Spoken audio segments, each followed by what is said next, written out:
Hello, everybody. Welcome to today's webinar. This is one of the many content pieces that we are putting together in the weeks and months ahead as we help the lead generation and performance marketing industry navigate the most recent FCC one-to-one consent updates to the TCPA, otherwise known as the Telephone Consumer Protection Act. We believe this content we have put together for you will help you decode these changes with more confidence and a focus on compliance. So the topic for today's webinar is TCPA Success Formula, turning regulatory challenges into opportunities. So to kick things off here, we're just going to start with some basic housekeeping items. In our webinar platform, there is a chat icon and a questions icon. We do encourage you to ask questions, and we do have someone monitoring them throughout the presentation. Please use the chat section for general comments and interactions with our participants, and please use the questions section if there are questions you would like to pose to our panelists. We will leave time at the end of the webinar to respond to questions, but we will also do our best to keep our eyes out for them and provide responses throughout. We do have a brief 2-minute survey that will pop up on your screen when we end this webinar. Please let us know how we did and other topics that you would like addressed in future episodes. We do read them. I know I personally read them, and we do use it for future content pieces. And lastly here, the recording of this webinar will be emailed out tomorrow morning for you all to share. So before we get into the general introductions here, we're just going to pull up a slide and talk about some key dates that you should be aware of. So the first one is, if you look here at the deck, you will see that there is the FCC's AI-generated voice and calling requires prior express written consent. This is something that needs to be in your disclosures. This is actually live today as of February 2nd, and it's something you should be aware of if you are using AI-generated voice technologies. The second one that you see listed here is related to the TSR. So this is the telemarketing sales rule. This went live October 15th of 2024. The third one that you see, we have the FCC one-to-one consent update. That's live January 27th, 2024. It's the purpose of this entire series. And then the last one that we have here, this one is a new one that we will cover in future content pieces, is the FCC TCPA Universal Consent Revocation Update. This new ruling requires businesses to stop all contacts across all channels and for all purposes within 10 business days of any opt-out requests, and a caller can send a one-time text confirming the scope of that opt-out. Now that we've covered those dates, let's move into the introductions. My name is Michael Peronto. I'm the Director of Financial Services here at Active Prospect. Just a brief background about myself. I've been in the CRM, contact center, lead marketing space for over 13 years. I previously worked for CRM companies in the past, including Velocify and Shape Software. I've done large implementations of contact centers, including Five9 and NICE inContact. And some of my previous work experience includes companies like Cardinal Financial Company, Limited Partnership, and Fairway Independent Mortgage Corporation. Now let's move on to our panelists. So Joey Leiner, go ahead. Thanks, Mike. Hello, everyone. Just wanted to thank you, Mike, and it's an honor to be here with you and Jennine, but Active Prospect has done a great job being a thought leader and putting out some great content with this webinar series. You guys, thank you for taking the lead and initiative and trying to bring out some relevant topics around the FCC TCPA one-to-one consent. As Mike mentioned, my name is Joey Leiner, and I've been in performance marketing for 22 years. So I've lived through a bunch of different regulatory changes, the do not call list of 2004, the mobile provision of the TCPA in 2013. We'll probably talk about that a little bit today. But I co-founded a business in 2004 called Double Positive, which was one of the beginning, we were one of the architects in building out the warm call transfer. And we built that out in mortgage and diversified ultimately after the financial crisis into education, insurance, home services. I grew that business with our team, eventually exited that business in 2018 and wound up becoming the Chief Revenue Officer of Digital Media Solutions in 2019, all the way midway through 2022, and started my own performance marketing consulting business. So I really help buyers, sellers, and service providers connect. And that's my business, with a heavy focus also in understanding compliance. So I'm sure we'll talk about that today as we discuss solutions and how to work through the upcoming regulatory change. Great. Thank you so much, Joey. I appreciate that. And Jennine, go ahead. Hi, thank you to Active Prospect. I'm thrilled to be here, a fine panelist. Joey Liner and yourself, Michael. And I'm excited to talk about the changes to the industry and how it can help us survive, even thrive in the environment going forward. Hi, I'm Jennine. I'm the president of Rex Direct, and I recently started a new company, Rex Martech. Rex Direct is a performance marketing company. I've been running that organization since 2001. So with over 20 years in the industry, I've done a lot of stuff and I've seen a lot of stuff. And I love to innovate and continue to push the industry forward. So I have experience building our own properties. I have experience in pay-per-call. I have experience in media buying. And I've been doing my best to keep up with compliance. I'm not a lawyer, but I am definitely interested in the benefits that it can do to lift our entire industry up. So with that being said, thank you again for having me, and I look forward to your questions at the end. Great. Wonderful. Thank you so much for that, Jennine. And honestly, I couldn't be more excited to have you two on here. Before we get into the content of our webinar, I think it's important to understand where this webinar came from and the topics that we're about to discuss. So it's just a little backstory. We were at Contact.io and we had a dinner at the Denver Aquarium. And after that dinner, Jennine, Joey, and the Chief Revenue Officer of Active Prospect, Margaret Wise, we needed an Uber ride. And Joey actually had already gotten an Uber ride. We went in there with him. He was in the front seat. We were in the passenger seat. We were talking about, certain topics related to the lead generation industry. And that's what actually spawned this panel that we have here. Couldn't be more excited about it. So, all right. So let's start some things off here. What I would like to do is first discuss the early reactions of the lead generation industry when the FCC's one-to-one consent rule was introduced. So, Joey, given your strong connections in the lead generation industry, could you tell our audience how your connections in the lead generation industry felt initially and how they're doing today? Well, I think initially there was basically, denial. You know how we have the 5 stages of grief, and denial being kind of the first one. I think there was just this massive wave of denial. In fact, this rule actually was supposed to go into effect in January of 2024. And I think a lot of folks know this, but Gayla Huber, who's an all-star, was responsible for getting this delayed 1 extra year. And we were, there was the problem with understanding, going through this denial is that nobody actually really did anything with substance. There was a lot of noise out there. Some prominent TCPA attorneys, hello, Eric Troutman, and some other folks did try to raise the red flag saying that this was going to happen and that, the performance marketing and the lead generation space were going to take a massive hit. Yeah. There was basically the ask for public comment, on these proposed rulemaking change. And unfortunately, the performance marketing community did not in masses come out with a public comment or, and also to the point where no brands, like I was hoping I had gone out there on my messaging platforms to try to encourage brands that have built out their whole performance marketing or built out their whole customer acquisition strategies mainly off lead generation and performance marketing.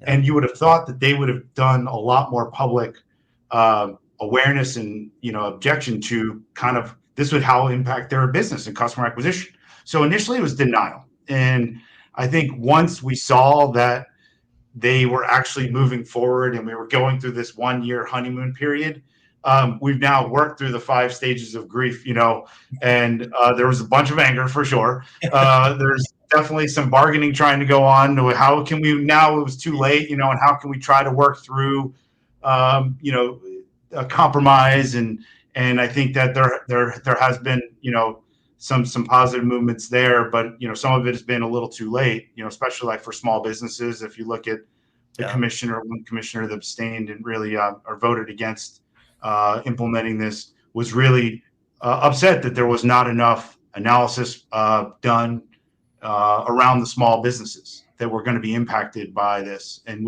I'm sure we'll talk through that today. But, a lot of depression, but acceptance, I think, is where we're at now. Is like the reality is we're staring this down coming up in January. And, there are some brands and lead generators that have proactively tried to have things in place by October. I think the race to try to get is much done through before the holiday season, because typically in lead generation performance marketing, holiday slowdowns from Thanksgiving to New Year's.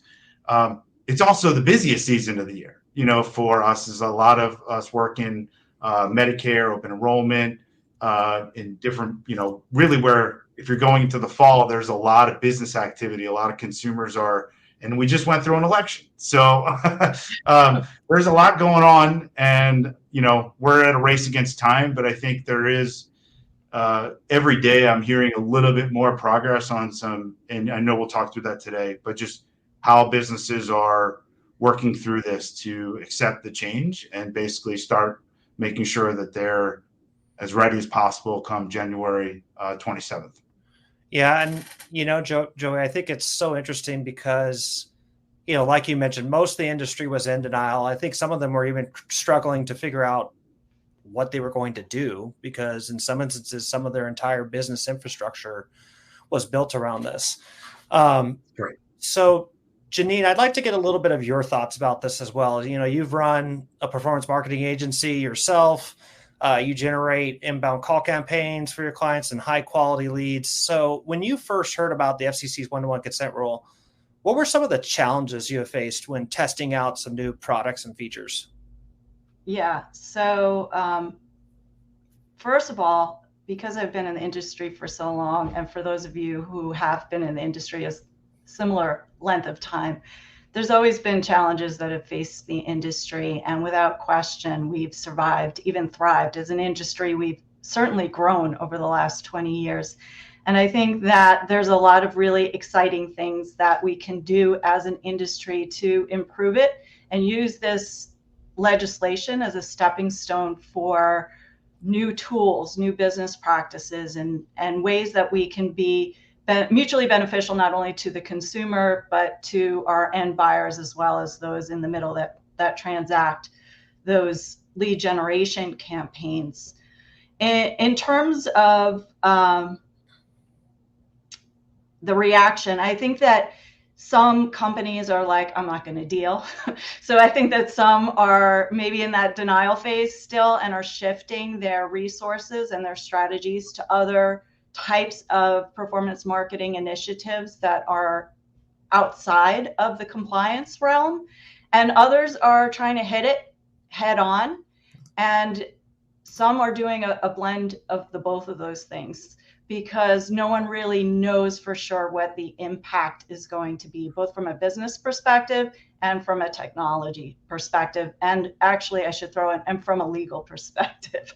So there are still so many gray areas that we're working through that even once January legislation goes into effect, we're still going to be trying to figure out. But there's enough business around and enough opportunities that despite all this legislation, we can be successful as we work through the questions that are going to arise.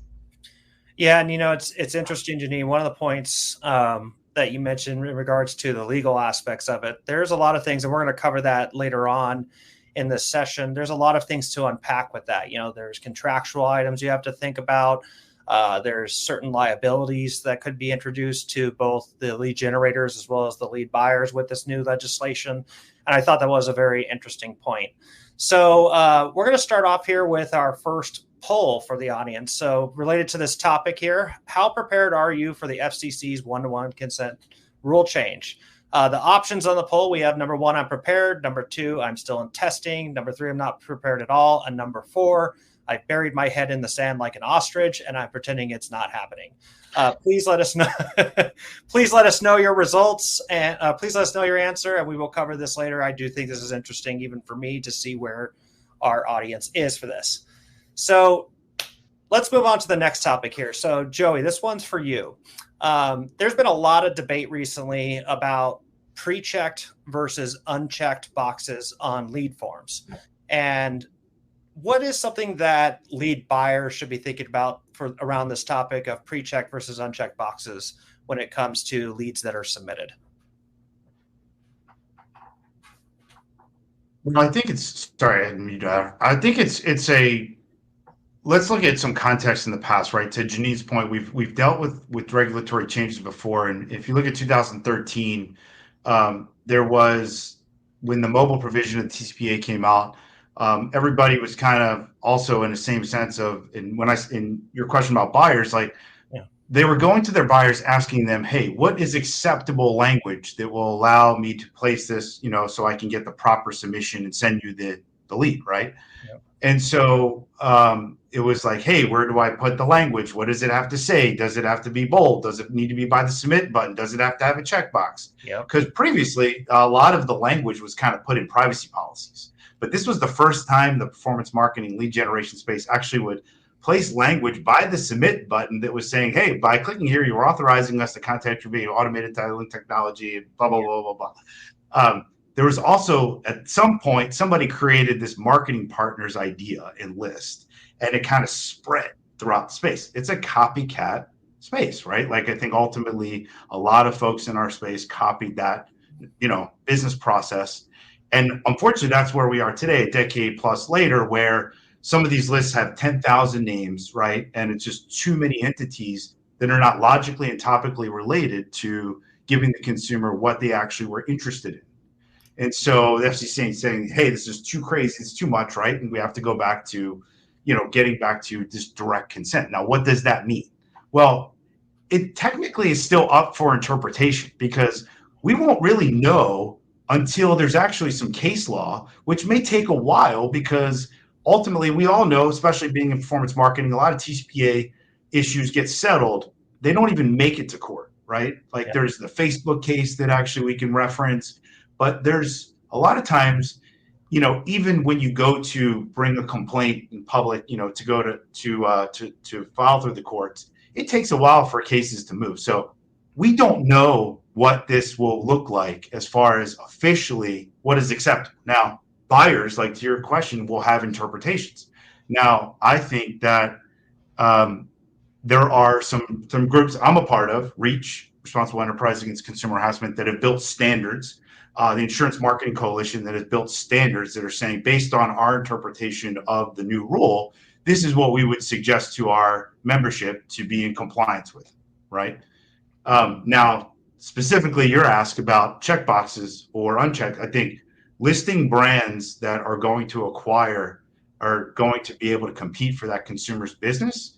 The debate is, yes, should the boxes be pre-checked? Should there be a select all button where the consumer can click the select all? Or does that have to be individually selected, each brand, which is probably the most conservative route, the last one. I encourage, what we've been talking through in a lot of the performance marketing community is buyers need to speak to each other and buyers need to be speaking to their lead generators. Like we need to have and already have a lot. That's what I talked about earlier. There's ongoing dialogue. You need to understand what your buyers are saying is acceptable to them. And if they're saying, hey, I want individual select, well, you say, okay, well, unfortunately, that may double or triple your price because we're fearful that Mr. Consumer is only going to select one or two boxes. Yep. And then you have to have that business discussion, right? Where it's like, hey, if you want this most conservative route, I may be able to implement it. I need to talk to all my other buyers, but if you want me to implement this, your price is going to go up 5x, right? Because we only are fearful that consumers are only going to select one or two brands. We also, going back to the small businesses, in this situation, small businesses, regional businesses, they're going to lose out because they're not a household name. So if a consumer is going through a form, and I'm just going to hypothetically use LendingTree, right? When banks compete, you win. If there's a regional lender or some small mortgage company that is actually through LendingTree's process, they may have some great ratings and reviews on the back end. But if you actually are just looking at the front where you have to click through and click on a brand and they see Quicken Loans or Loan Depot, right? They're seeing national ads and brands. The big guys are going to win. And is that the backbone of America? Is that something that we all feel good about? No, I don't think that that's fair to treat. And that's where I think the small businesses, like you said, are thankfully Gala and some other folks have really fought hard for small businesses, because I think that's really important here, is to take into account. But check boxes, you need to have discussions with your buyers and the lead generators, and buyers within the same vertical need to be having these conversations. Like the mortgage entities need to be discussing this together. The insurance entities need to be discussing this together, because there will be some common consensus. It may not be until January. It may not be until February, but there will be some consensus, and everybody will find what's working and kind of follow it, just like 2013 with the mobile provision. So that's my take on it, Mike. But I think ultimately you got to have more and more discussions. Like right now, you got to be having these ongoing discussions for sure. And Joey, I think it's really interesting when you think about this particular topic with pre-checked versus unchecked checkboxes. There's also some volume issues with this, right? Where if you're used to a certain lead generator generating lots of traffic for you, and then all of a sudden you say, hey, I want it to be unchecked, that could significantly decrease the volume that they're able to deliver to you. So part of that discussion between these two parties is, if that is a requirement, which again is a conservative requirement, it is something that we have heard from different legal teams' opinions on that. You should talk to the lead generators about other opportunities to fill in that gap, right? If you have this direct communication with each other, then you're going to be able to get through this a lot easier, as opposed to just kind of in a vacuum saying, hey, I need you to do this. There's a lot of other things you need to think about. There's volumes, there's pricing.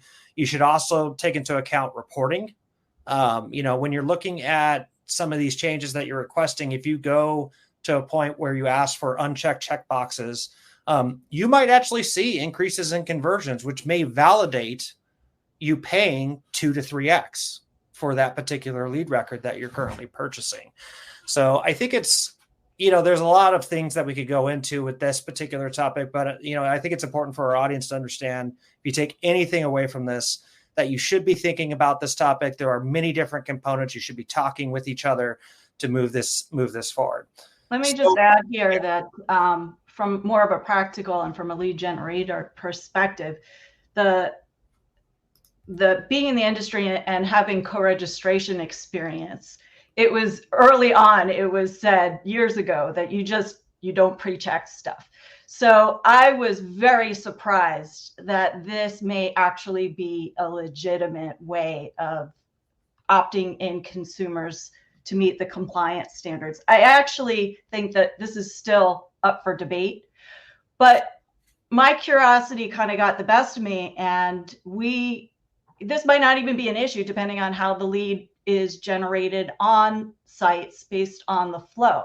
There are now a bunch of models that we're testing as a community to see which is going to be the best. Yes, there's the best for the end buyer in terms of quality and what converts, but there's also a best in terms of monetizing leads from a lead generation perspective.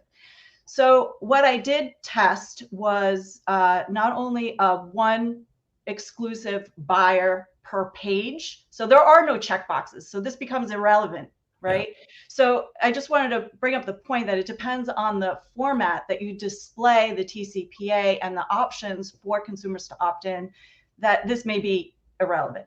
However, if you also test the multi-checkbox option, we actually started split testing opt-in, opt-out, just on a sort of a lower volume site, because again, I think this is kind of a gray area, to see if it was worth arguing about. Like, what's the difference in conversion rates between select all or opt out of all or select 1-to-1? And although we don't have a ton of data, preliminary results show, actually, not surprisingly, that opt out generates more leads than opt in. So, I mean, I would love to see some cases or some clarification and some confidence from the industry that this is the way to go. And like Joey said earlier, this is a copy industry. So once it's proven that this is okay, I think that whichever solution makes the most sense for everybody is the one that rolls out. And then, of course, you need to take into consideration if your end buyers don't feel comfortable with that approach. That's a business decision. But it's kind of interesting that this idea of pre-checked and checked what impact it has in the whole ecosystem from lead generator to lead buyer.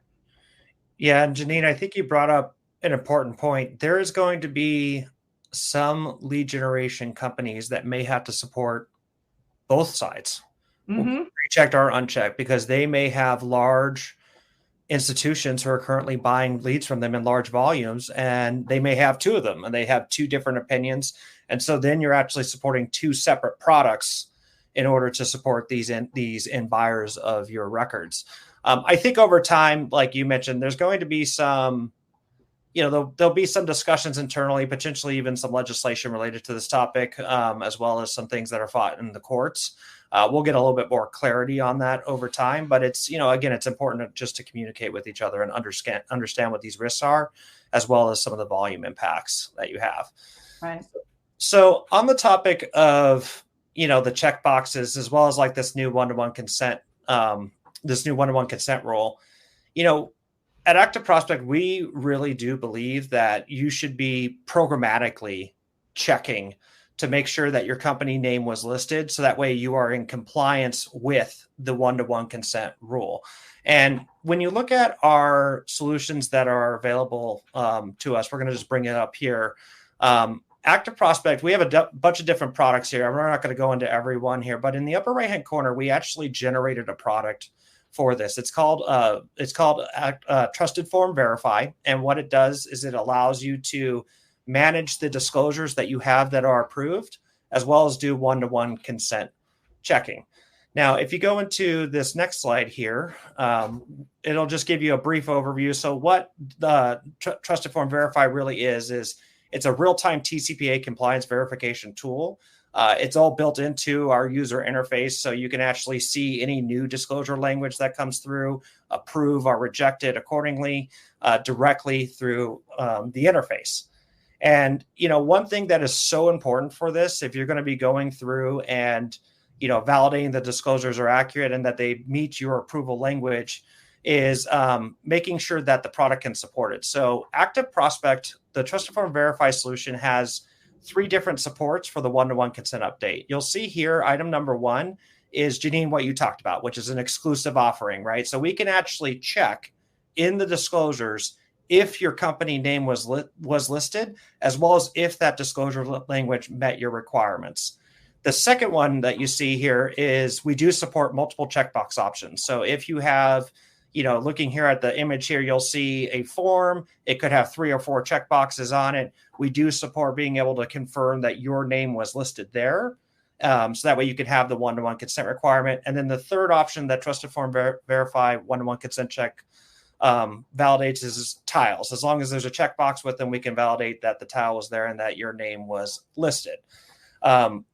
Going into the next part here, we think that this should be all automated. So, it's very, very difficult for companies to go through and randomly audit disclosures. It's a real pain to deal with. I know I did it myself. I was at Cardinal Financial. I used to pull up certificates, look what was present on the page and be like, well, let's see what was there. What's the disclosure language, et cetera. There's really 2 ways that you could do this with Trusted Forms products. So one of them is you could use our lead conduit system, which basically allows you to ingest the Trusted Form certificate, validate the information that's on it through our Verify product, and then send it to your CRM or contact center. Another way is the Trusted Form API. Whenever you claim a Trusted Form certificate, it will tell you if the certificate language has the one-to-one consent check, as well as the disclosure language that meets your approved material. Let's go on to the next slide. So we did release the one-to-one consent check. That is now live September 24th. And if you would like if you'd like to learn more about the Verify product, please feel free to go to the poll off to the right and select yes for that. All right. Now let's move into our next topic. So Jennine, I'd like to really pivot this conversation. So we talked a little bit, there was a little bit of doom and gloom in the beginning. And, honestly, some of this it's rough, right? But let's talk about how the lead generation can pivot and benefit from these changes.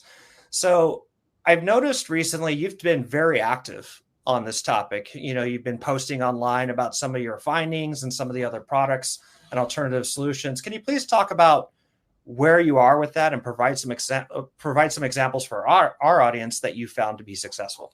Yeah, we've been really busy.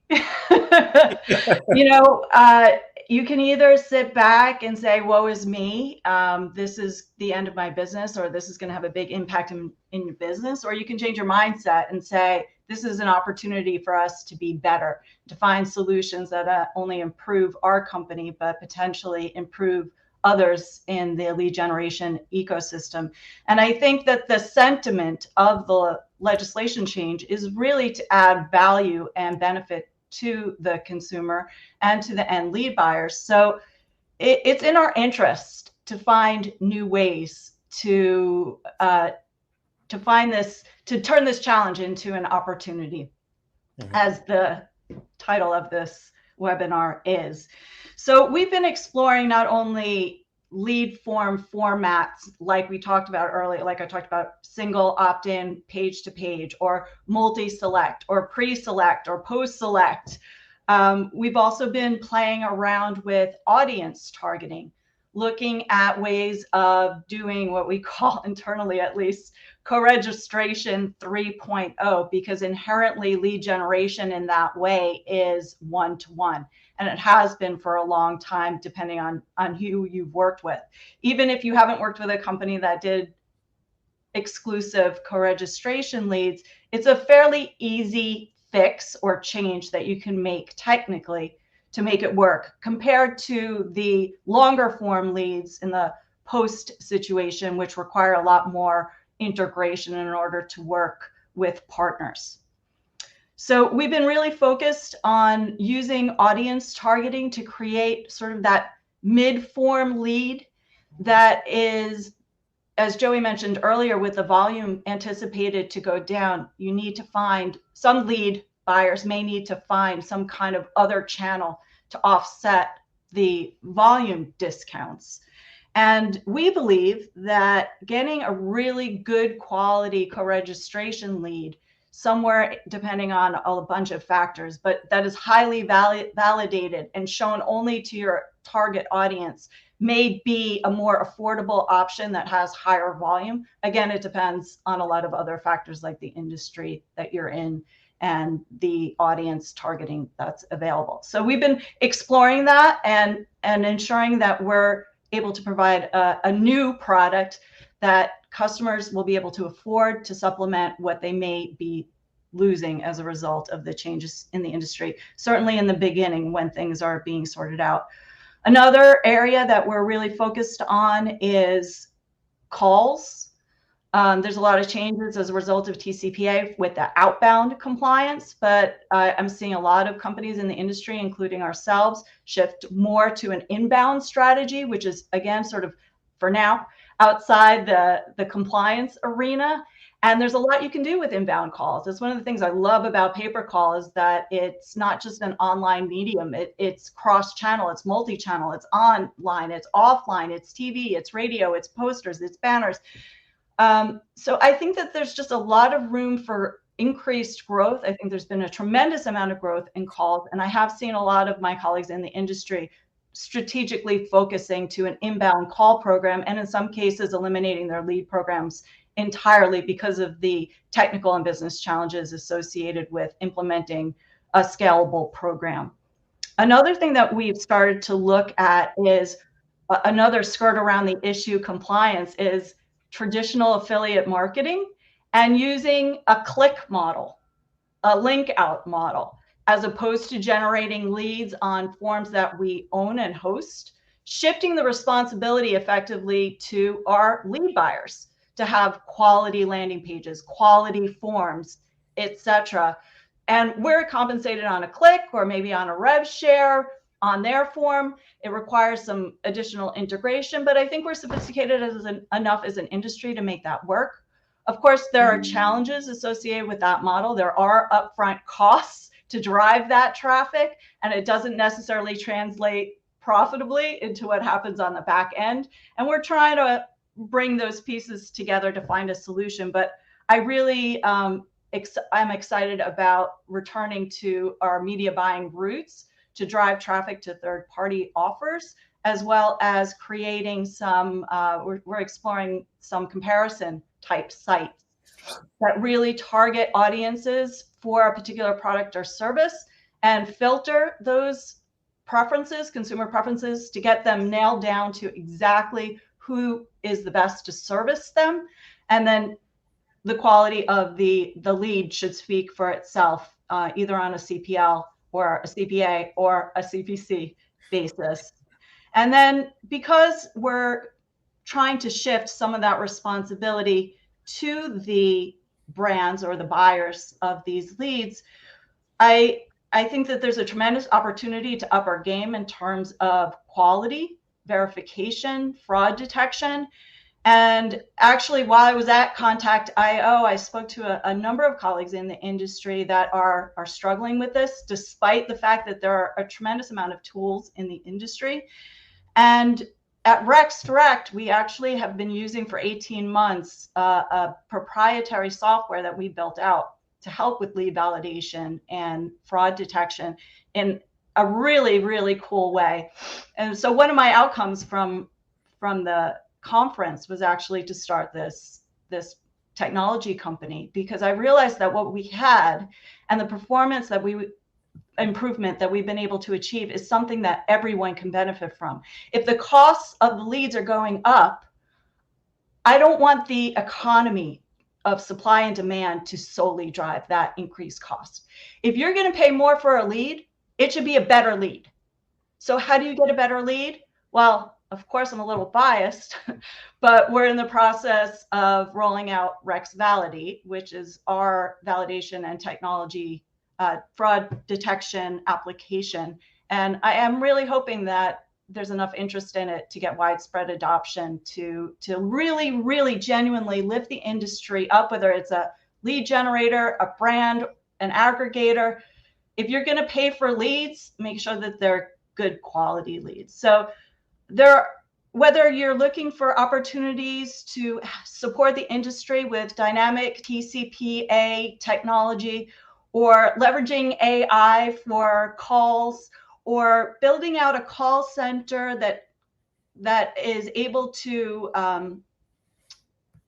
do the intakes for more complicated, worthy campaigns, or you want to be an affiliate, or you want to find the best way to serve up the lead forms and partner with programs, there's just so much opportunity. And if you keep your mind focused on the positives, I think that as a whole, we can make a great impact.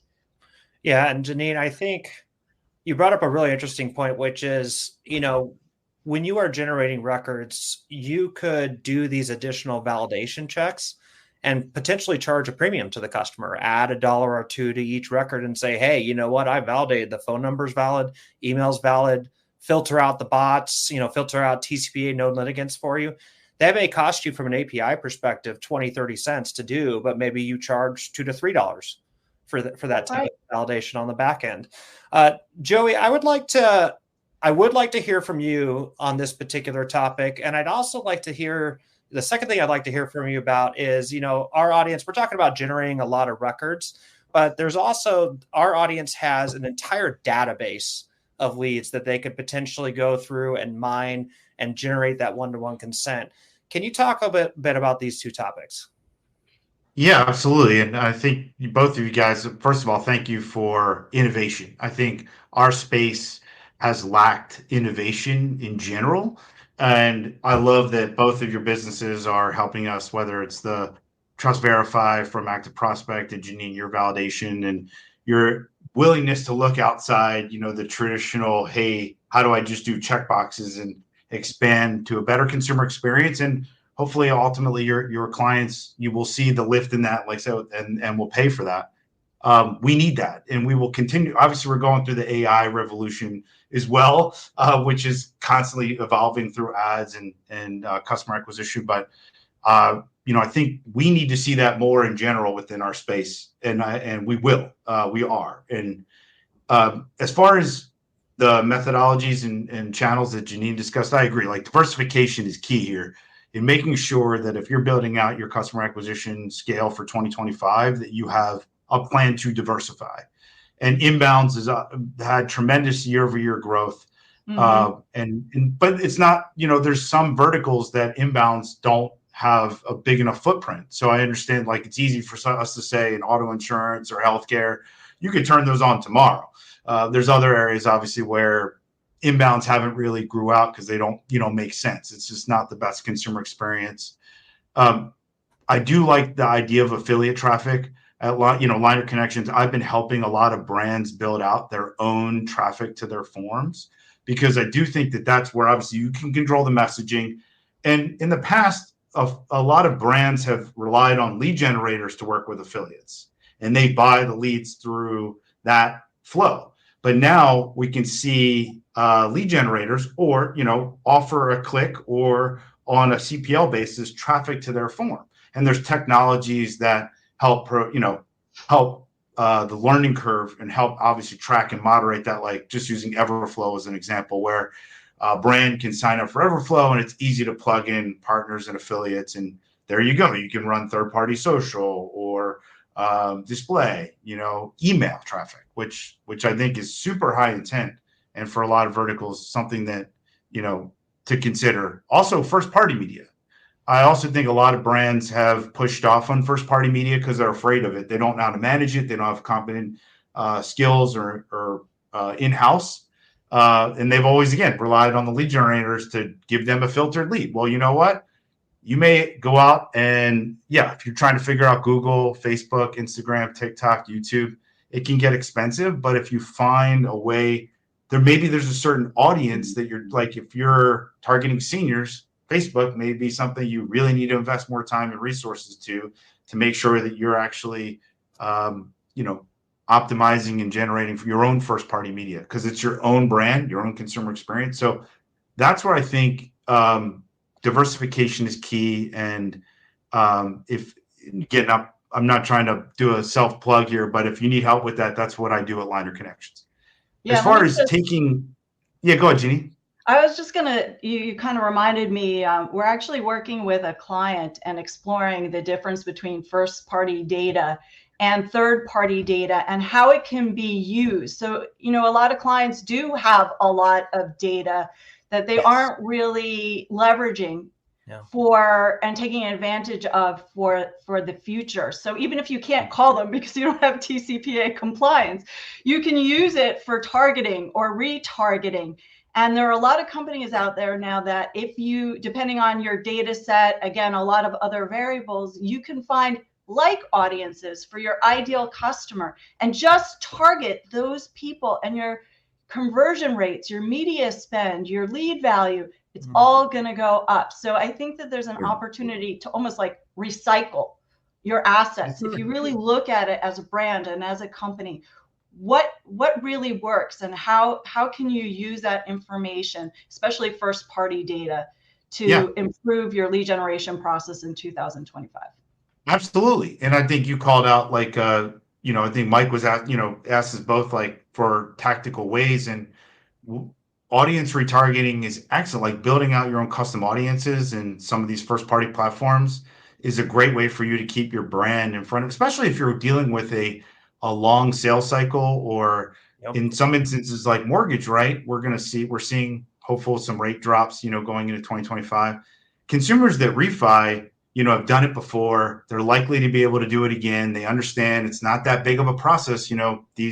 They can come to your house now and sign documents. It's like, so I think staying in front of the consumer without having to worry about TCPA, right? It's like, we do want to make sure that if you are calling these folks or texting them, you do have this one-to-one consent effective from the date moving, and so you can't go back to your database. So that's why some folks are trying to put this in place now, so they can have that. If it's a 30, 60 day, 90-day sales cycle, they can keep that going. But just in case you don't, and you don't have it in effect tomorrow, and you wait till January 27th, you can still take the data and build custom audiences. You can email it. email is not TCPA. Yeah. So one thing that I've talked about with Mike about is you can email them an offer, and then it's a one-to-one, right? You're inboxing them to their Yahoo, their AOL, whatever, Gmail, and you're asking them to fill out a new opt-in form with your preloaded consent language so you can call them. You're trying to, if you're not doing email marketing already with your database, something you should put at the front as you build up your audiences. You definitely want to do that. And in some instances, direct mail can be right as well, because if you're in a big bounty like Medicare, there's obviously compliant ways you can do that with like CMS, but there's some audiences that respond really well to direct mail. Debt settlement, loans, those are also very receptive to direct mail. So you got to be creative in thinking. It's like, hey, I bought all these leads over the years, and I've always just relied on continuously calling them until the consumer revoked the consent. But now I think you got to look at other channels to communicate. And I think both Jennine and I have offered some good suggestions out there. Right. Even if you don't have all the data, there are many data appending companies available out there that can do that for you. And then you can leverage some of the offline channels that Joey was referring to. So just another idea for how to leverage data that you might have, but you might not be able to call on anymore. Yep. And absolutely. I think the key point too is that if you've got this existing data, you have these customers that may or may not have provided that one-to-one consent. If you could identify those customers and retarget some advertising to them, whether it's through social media channels or email marketing, whatever it may be, you can recapture that one-to-one consent that you're going to come January 27th. So that way you can continue to call on them as well. But it's good to be creative and think of these alternative solutions. If it seems overwhelming to you, that's why there's agencies that can help you as well with this.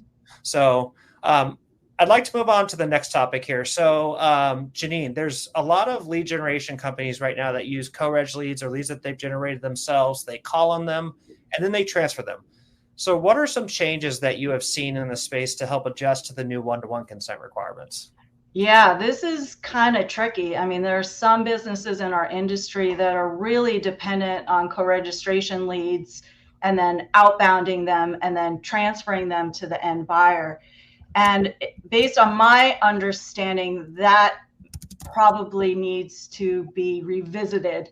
And some of the solutions that I'm seeing in the industry, I think that the one that's clearly compliant is that in the co-registration lead, for example, you mention the end buyer, and then it goes obviously directly to the brand's call center, and the call center is calling on the brand. That's like straightforward, easy stuff. Yeah. But what if you're a lead generator in the middle and you have to ask qualifying questions before you transfer, which often happens in home services and legal service industries? You want to make sure, and a whole bunch of others, you want to make sure that the person is qualified before you transfer the call in a lot of arrangements. So in that case, I'm hearing you may be able to put in your brand as a service provider. So you'll have to market your brand or your DBA as a matching company or a qualification company.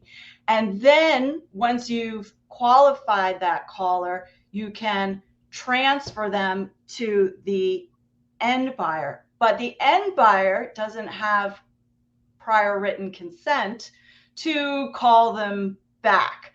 So there are starting to show up some solutions, some technology solutions in the marketplace that will allow the consumer to be contacted either prior to or after the transfer, where they're sent to effectively a page that says, are you okay with these marketing practices of this brand? And I believe it has trusted form on it. And you, that brand then has the ability to continue promotion past the transfer process. I think it's another example of innovation in our industry, and it could very well be an acceptable solution for a lot of scenarios. That being said, from the other perspective, it's kind of expensive. So you can look at this in two ways. You can shift the cost over to the brand. The brand gets the phone call, they further qualify it. And if it's a good possibility, a good buyer, then enact this costly solution. It's not that costly, but Sure. enable the Yeah. additional cost. Or maybe I'll throw this idea out. The middleman charges extra if you want prior written consent. Or maybe there's a company that comes out that just does this. It's a company that does this prior written consent stuff.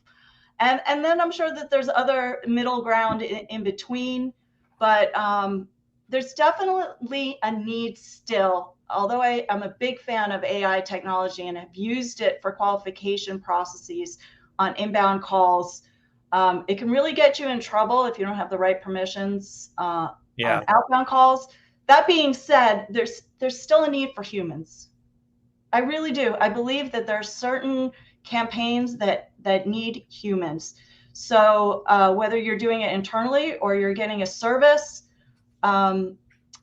I think it's certainly possible. I'm just not sure exactly where the black and white lines are, but there's definitely lots of gray opportunity in the call space.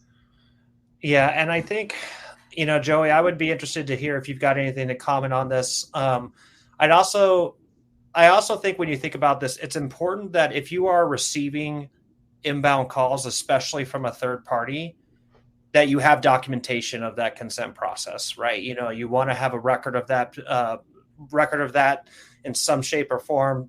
Trusted form is obviously the ones that we recommend on here. And you also want to make sure that, the landing page that they visited initially, you understand what those disclosures are. Is that customer providing the right consent to be transferred to that third party, et cetera, through that process? So, Joey, two things for you, and then we're going to have to wrap it up. The first one, if you have any comment on that, please feel free to share. And then the second one, with the upcoming one-to-one consent rule change, do you anticipate any improvements in certain performance metrics for both the lead sellers as well as the lead buyers? Yeah, and it kind of goes hand in hand for me in the sense of the scenario Jennine just talked about. If you ask your warm transfer provider to take that extra layer of, the most conservative route to get you downline express consent to contact the consumer, and I know Active Prospect is experimenting with that right now. There's our friend Matt Tillman and his business Call Comply. I think the reality is, you can now SMS that consumer while you're on the phone from the DBA of the lead generator and say, great, I'm going to connect you to ABC. They're going to be glad to connect. By the way, I'm going to text you from my brand, Mr. Smith, but I would like you to click this button while I'm on the phone with you so ABC can contact you down the future as well. Mm-hmm. And you pre-pop the form. It's a link. It has Active Prospect, easy to track.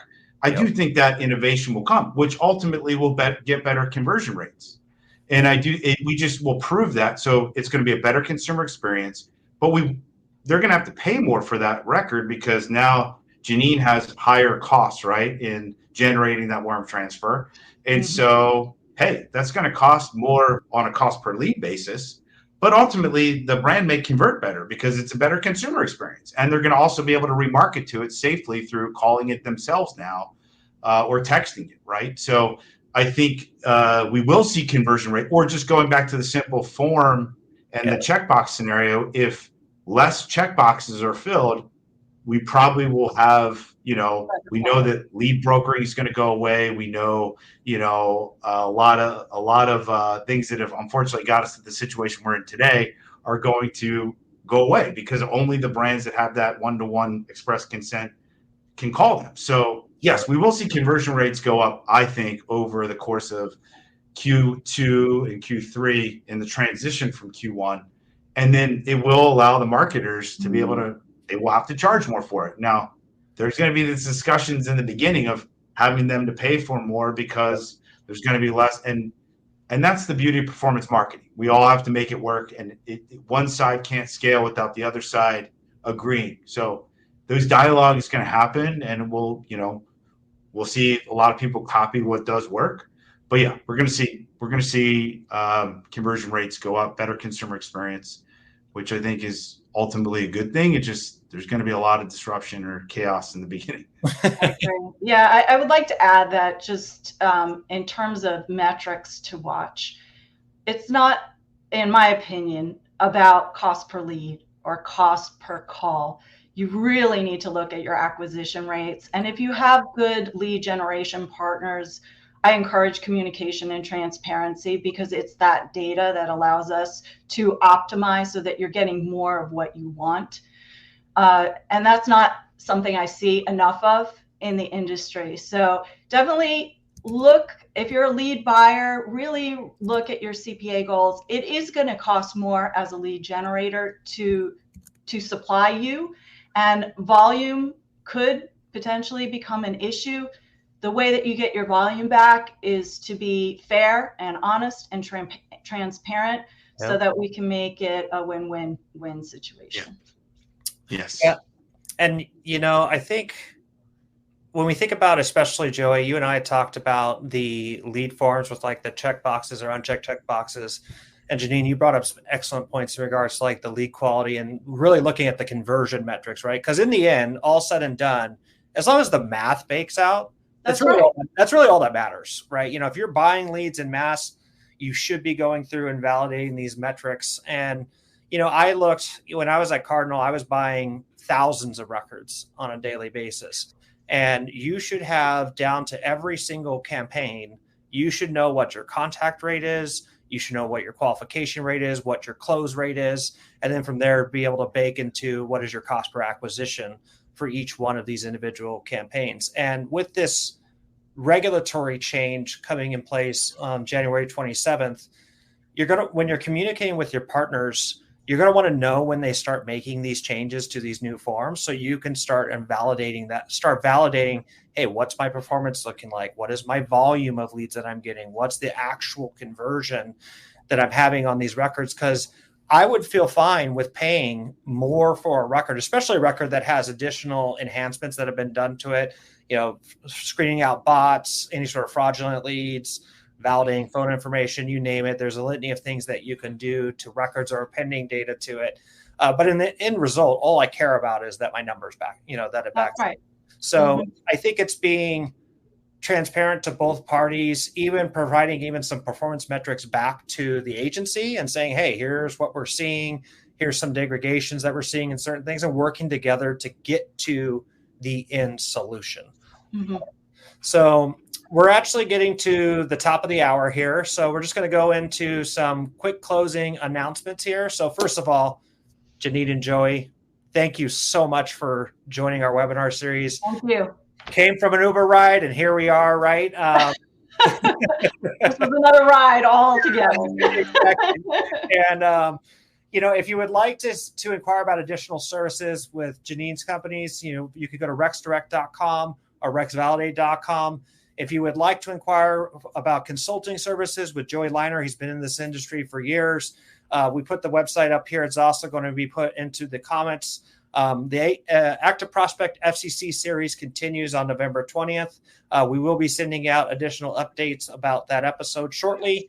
And if you ever want to view historical webinars, you can go to activeprospect.com/webinars. And if you are interested in any products or solutions that Active Prospect offers, please use the poll off to the right and click on yes. So thank you so much, guys, for joining. Again, I really appreciate it. Great discussion. Thank you to everyone that attended as well. Appreciate your support. Thank you, guys. Yeah, it's great. We appreciate all the comments. Thank you. Thank you. Thank you.